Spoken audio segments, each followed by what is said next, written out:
अध्याय 115 रुद्र संहिता चतुर्थ खंड अंतिम अध्याय।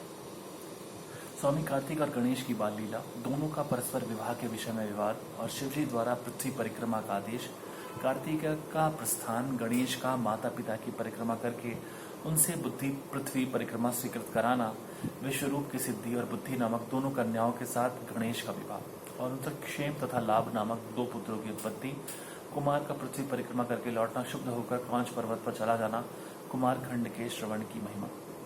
नारद जी ने पूछा, तात, मैंने गणेश के जन्म संबंधी अनुपम वृतांत तथा परम पराक्रम से विभूषित उनका दिव्य चरित्र भी सुन लिया।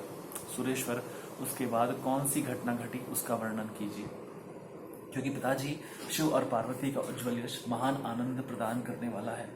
ब्रह्मा जी ने कहा, मुनिश्रेष्ठ, तुम तो बड़े कारुणिक हो, तुमने बड़ी उत्तम बात पूछी है। ऋषि सत्तम, अच्छा, अब मैं उसका वर्णन करता हूँ, तुम ध्यान लगाकर सुनो। विपेंद्र, शिव और पार्वती अपने दोनों पुत्रों की बाल लीला देख देख कर महान प्रेम में मग्न रहने लगे।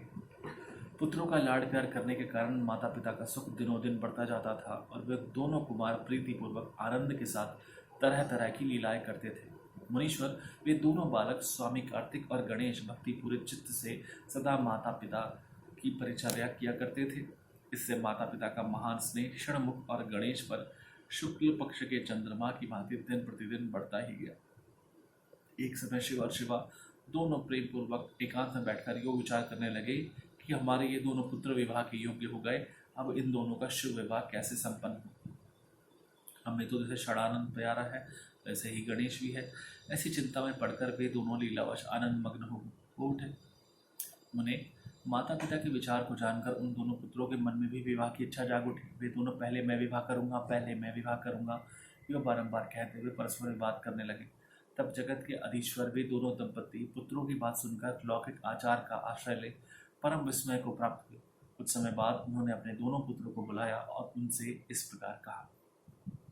शिव पार्वती बोले, सुपुत्रों, हम लोगों ने पहले से ही एक ऐसा नियम बना रखा है जो तुम दोनों के लिए सुखदायक होगा। अब हम यथार्थ रूप से उसका वर्णन करते हैं, तुम लोग प्रेम पूर्वक सुनो। प्यारे बच्चों, हमें तो तुम दोनों पुत्र समान ही प्यारे हो, किसी पर विशेष प्रेम हो ऐसी बात नहीं है। अतः हमने तुम लोगों के विवाह के विषय में एक ऐसी शर्त बनाई है जो दोनों के लिए कल्याणकारिणी है। वह शर्त यह है कि जो सारी पृथ्वी की परिक्रमा करके पहले लौट आएगा, उसी का शुभ विवाह पहले किया जाएगा। ब्रह्मा जी कहते हैं, मुने, माता पिता की बात सुनकर शरजन्मा महाबली कार्तिकेय तुरंत ही अपने स्थान से पृथ्वी की परिक्रमा करने के लिए चल दिए, परंतु अगाध बुद्धि संपन्न गणेश वहीं खड़े रह गए। वे अपनी उत्तम बुद्धि का आश्रय ले बारंबार मन में विचार करने लगे कि अब मैं क्या करूं, कहाँ जाऊं। परिक्रमा तो मुझसे हो नहीं सकेगी, क्योंकि कोस भर चलने के बाद आगे मुझसे चला जाएगा नहीं।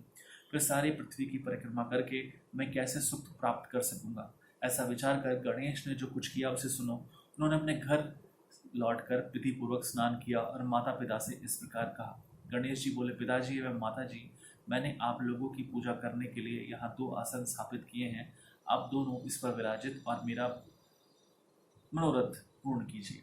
ब्रह्मा जी कहते हैं, मुने, गणेश की बात सुनकर पार्वती और परमेश्वर उनकी पूजा ग्रहण करने के लिए आसन पर विराजमान हो गए। तब गणेश ने उनकी विधि पूर्वक पूजा की और बारंबार प्रणाम करते हुए उनकी 7 बार प्रदक्षिणा की। बेटा नारद, गणेश बुद्धि सागर थे ही, वे हाथ जोड़कर प्रेम मग्न माता पिता की बहुत प्रकार से स्तुति करके बोले। गणेश जी ने कहा, हे माता जी तथा हे पिताजी, आप लोग मेरी उत्तम बात सुनिए और शीघ्र ही मेरा शुभ विवाह कर दीजिए। ब्रह्मा जी कहते हैं, मने, महात्मा गणेश का ऐसा वचन सुनकर वे दोनों माता पिता महाबुद्धिमान गणेश से बोले। शिव ने कहा, बेटा, तू पहले काननों सहित इस सारी पृथ्वी की परिक्रमा तो करा। कुमार गया हुआ है, तू भी जा और उससे पहले लौटा, तब तेरा विवाह पहले कर दिया जाएगा। ब्रह्मा जी कहते हैं, मुने, नियम परायण गणेश माता पिता की ऐसी बात सुनकर कुपित हो तुरंत बोल उठे। गणेश जी ने कहा, हे माता जी तथा हे पिताजी, आप दोनों सर्वश्रेष्ठ धर्मरूप और महाबुद्धिमान हैं, अतः धर्मानुसार मेरी बात सुनिए। मैंने 7 बार पृथ्वी की परिक्रमा की है, फिर आप लोग ऐसी बात क्यों कह रहे हैं। ब्रह्मा जी कहते हैं, मुने, शिव पार्वती तो बड़े लीनानंदी ही ठहरे। वे गणेश का कथन सुन लौकिक गति का आश्रय लेकर बोले। शिव पार्वती ने कहा, पुत्र, तुमने समुद्र पर्यंत विस्तार वाली बड़े बड़े काननों से युक्त इस सप्तद्वीपवती विशाल पृथ्वी की परिक्रमा कब कर ली। ब्रह्मा जी कहते हैं, मुने, जब शिव पार्वती ने ऐसा कहा तब उसे सुनकर महान बुद्धि संपन्न गणेश बोले। गणेश जी ने कहा, माता जी एवं पिताजी, मैंने अपनी बुद्धि से आप दोनों शिव पार्वती की पूजा करके प्रदक्षिणा कर ली है, अतः मेरी समुद्र पर्यंत पृथ्वी की परिक्रमा पूरी हो गई। धर्म के संग्रहभूत वेदों और शास्त्रों में जो ऐसे वचन मिलते हैं वे सत्य हैं अथवा असत्य। वे वचन हैं कि जो पुत्र माता पिता की पूजा करके उनकी प्रदक्षिणा करता है उसे पृथ्वी परिक्रमा जनित फल सुलभ हो जाता है। जो माता पिता को घर पर छोड़कर तीर्थ यात्रा के लिए जाता है वह माता पिता की हत्या से मिलने वाले पाप का भागी होता है, क्योंकि पुत्र के लिए माता पिता का चरण सरोज ही महान तीर्थ है। अन्य तीर्थ तो दूर जाने पर प्राप्त होते हैं, परंतु धर्म का साधनभूत यह तीर्थ तो पास में ही सुलभ है। पुत्र के लिए माता पिता और स्त्री के लिए पति, ये दोनों सुंदर तीर्थ घर में ही वर्तमान है। ऐसा जो वेद शास्त्र निरंतर उद्घोषित करते रहते हैं उसे फिर आप लोग असत्य कर दीजिए, और यदि वह असत्य हो जाएगा तो निसंदेह वेद भी असत्य हो जाएगा और वेद द्वारा वर्णित आपका यह स्वरूप भी झूठा समझा जाएगा। इसलिए या तो शीघ्र ही मेरा शुभ विवाह कर दीजिए अथवा यूँ कह दीजिए कि वेद शास्त्र झूठे हैं। आप दोनों धर्मरूप हैं, अतः भली भांति विचार करके इन दोनों में जो परमोत्तम प्रतीत हो उसे प्रयत्न पूर्वक करना चाहिए। ब्रह्मा जी कहते मुने, तब जो बुद्धिमानों में श्रेष्ठ उत्तम बुद्धि संपन्न तथा महान ज्ञानी हैं वे पार्वती नंदन गणेश इतना कहकर चुप हो गए। उधर वे दोनों पति पत्नी जगदीश्वर शिव पार्वती गणेश के वचन सुनकर परम विस्मित हुए। तदनंतर वे यथार्थ भाषी एवं अद्भुत बुद्धि वाले अपने पुत्र गणेश की प्रशंसा करते हुए बोले। शिव ने कहा, बेटा तू महान आत्मबल से संपन्न है, इसी से तुझमें निर्बल बुद्धि उत्पन्न हुई है। तूने जो बात कही है वह बिल्कुल सत्य है, अन्यथा नहीं है।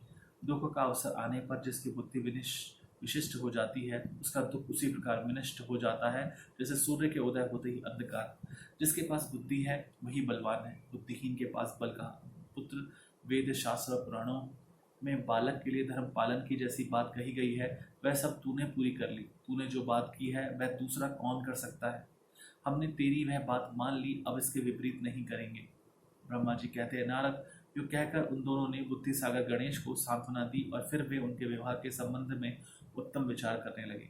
इसी समय जब प्रसन्न बुद्धि वाले प्रजापति विश्वरूप को शिवजी के उद्योग का पता चला तब उस पर विचार करके उन्हें परम सुख प्राप्त हुआ। उन प्रजापति विश्वरूप के दिव्य रूप संपन्न एवं सर्वांग शोभना दो सुंदरी कन्याएं थी जिनका नाम सिद्धि और बुद्धि था। भगवान शंकर उग्रजा ने उन दोनों के साथ हर्षपूर्वक गणेश का विवाह संस्कार संपन्न कराया। उस विवाह के अवसर पर संपूर्ण देवता प्रसन्न होकर पधारे। उस समय शिव और पार्वती का जैसा मनोरथ था उसी के अनुसार विश्वकर्मा ने वह विवाह किया। उसे देखकर ऋषियों तथा देवताओं को परम हर्ष प्राप्त हुआ। मुने, गणेश को भी उन दोनों पत्नियों के मिलने से जो सुख प्राप्त हुआ उसका वर्णन नहीं किया जा सकता। कुछ काल के पश्चात महात्मा गणेश के उन दोनों पत्नियों से दो दिव्य पुत्र उत्पन्न हुए। उनमें गणेश पत्नी सिद्धि के गर्भ से क्षेम नामक पुत्र पैदा हुआ और बुद्धि के गर्भ से जिस परम सुंदर पुत्र ने जन्म लिया उसका नाम लाभ हुआ। इस प्रकार जब गणेश अचिंत्य सुख का भोग करते हुए निवास करने लगे तब दूसरे पुत्र स्वामी कार्तिक पृथ्वी की परिक्रमा करके लौटे। उस समय नारद जी ने आकर कुमार स्कंद को सब समाचार सुनाए। उन्हें सुनकर कुमार के मन में बड़ा क्षोभ हुआ और वे माता पिता शिवाशिव के द्वारा रोके जाने पर भी ना रुककर क्रौंच पर्वत की ओर चले गए। देवर्षि उसी दिन से शिवपुत्र स्वामी कार्तिक का कुमारत्व कुमारपना प्रसिद्ध हो गया। उनका नाम त्रिलोकी में विख्यात हो गया। वह शुभदायक, सर्व पापहारी, पुण्यमयी और उत्कृष्ट ब्रह्मचर्य की शक्ति प्रदान करने वाला है। कार्तिक की पूर्णिमा को सभी देवता, ऋषि, तीर्थ और मुनीश्वर सदा कुमार का दर्शन करने के लिए क्रौंच पर्वत पर जाते हैं। जो मनुष्य कार्तिक की पूर्णिमा के दिन कृतिका नक्षत्र का योग होने पर स्वामी कार्तिक का दर्शन करता है उसके संपूर्ण पाप नष्ट हो जाते हैं और उसे मनोवांछित फल की प्राप्ति होती है। इधर स्कंद का विछोह हो जाने पर उमा को महान दुख हुआ। उन्होंने दीन भाव से अपने स्वामी शिव जी से कहा, प्रभु आप मुझे साथ लेकर वहां चलिए। तब प्रिया को सुख देने के निमित्त स्वयं भगवान शंकर अपने एक अंश से उस पर्वत पर गए और सुखदायक मल्लिकार्जुन नामक ज्योतिर्लिंग के रूप में वहां प्रतिष्ठित हो गए। वे सत्पुरुषों की गति तथा अपने सभी भक्तों के मनोरथ पूर्ण करने वाले हैं। वे आज भी शिवा के सहित उस पर्वत पर विराजमान है। बेटा नारद, वे दोनों शिवा शिव भी पुत्र स्नेह से विह्वल होकर प्रत्येक पर्व पर कुमार को देखने के लिए जाते हैं। अमावस्या के दिन मां स्वयं शंभु पधारते हैं और पूर्णिमा के दिन पार्वती जी जाती है। मुनीश्वर, तुमने स्वामी कार्तिक और गणेश का जो जो वृत्तांत मुझसे पूछा था वह सब मैंने तुम्हें कह सुनाया। इसे सुनकर बुद्धिमान मनुष्य समस्त पापों से मुक्त हो जाता है और उसकी सभी शुभकामनाएं पूर्ण हो जाती है। तो मनुष्य इस शरीर को पढ़ता अथवा पढ़ाता है एवं सुनता अथवा सुनाता है, निसंदेह उसके सभी मनोरथ सफल हो जाते हैं। यह अनुपमाख्यान पापनाशक, कीर्तिप्रद, सुखवर्धक, आयु बढ़ाने वाला, स्वर्ग की प्राप्ति कराने वाला, पुत्र पौत्र की वृद्धि करने वाला, मोक्षप्रद, शिव जी के उत्तम ज्ञान का प्रदाता, शिव पार्वती में प्रेम उत्पन्न करने वाला और शिव भक्ति वर्धक है। यह कल्याण कारक है, शिव जी के अद्वैत ज्ञान का दाता और सदा शिवमय है। अतः मोक्षकामी एवं निष्काम भक्तों को सदा इसका श्रवण करना चाहिए। रुद्र संहिता का कुमार खंड यहाँ पर समाप्त होता है। हर हर महादेव सन गौरा पार्वती। धन्यवाद।